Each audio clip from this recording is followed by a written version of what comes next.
In my TEDx talk on men's mental health some years back now, I said this. Every story of a struggle is different, but they don't make the struggle each of us experience less real or painful. I had no idea to what extent this statement would impact me over the following 3 years. As I shared in my TEDx talk and a lot of my other videos, I've experienced some tough challenges. However, I overcame those, never feeling alone in this challenge. For the most recent months and years, on the other hand, I felt very lonely, powerless, filled with constant anxiety and fear for the future. I even lost the sense of purpose. There's nothing that compared to it that I've ever experienced before. It really knocked me down, forcing me to my knees. I felt like I'm operating on autopilot once again, battling with my own thoughts that were leading me to the ledge. I found myself careless whether I live or die, which was a very dark and scary place to be. Even today, in society, we still have an enormous rate of male suicide, and is still something that I'm very concerned about. I appreciate that unless you've ever been in this place, it may be very difficult to relate to, and it can easily get labeled as a selfish act.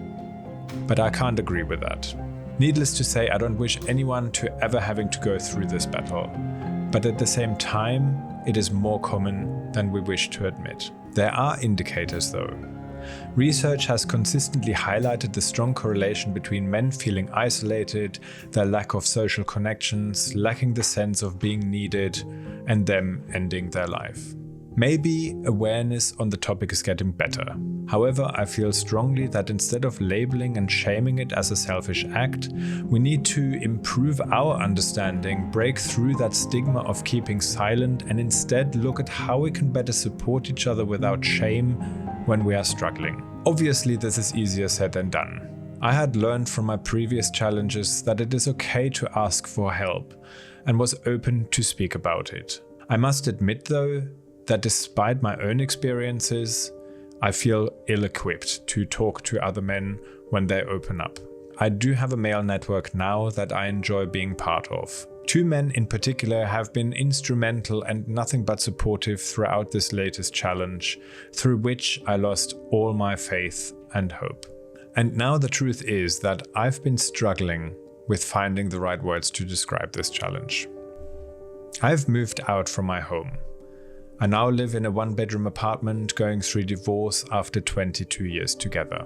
The hardest part of it all, having had to make the decision to leave my small children behind. The fear of losing them, I cannot even put in words.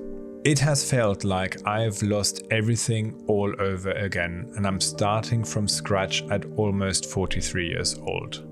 Working very hard towards the goals and dreams I had for the kids and family can no longer exist in its original form. Everything that was saved up towards this had to go towards moving into this place, which breaks my heart. I never imagined this would be my reality. I didn't come from a divorced family. I never wanted this for myself, for the kids. The feeling of failure and shame was overwhelming. Divorce feels like another strike, another failure to carry. Having thought about this extensively, I don't actually believe in this, and it is yet another stigma I discovered deep engraved within me. There was a time where I didn't believe that I would ever feel a sense of normal again. But just recently, for the first time in years, I felt alive, really alive, energized, and genuinely happy within myself. That wall that I've spent months and years building to protect myself, that I built so high that even Trump would be jealous, is coming down. Slowly but surely. There are factors that I believe are helping me with this. My current non-toxic work environment, being able to work with amazing people who have been nothing but supportive through my struggle, for which I am very grateful. Having been able to come home without having to expect the next big fight, as well as having been supported through talking therapy, without which I would probably not have been able to find the courage and strength to take a lot of the steps that I needed to take. There's a big difference between knowing what to do and finding the courage and strength to actually doing it.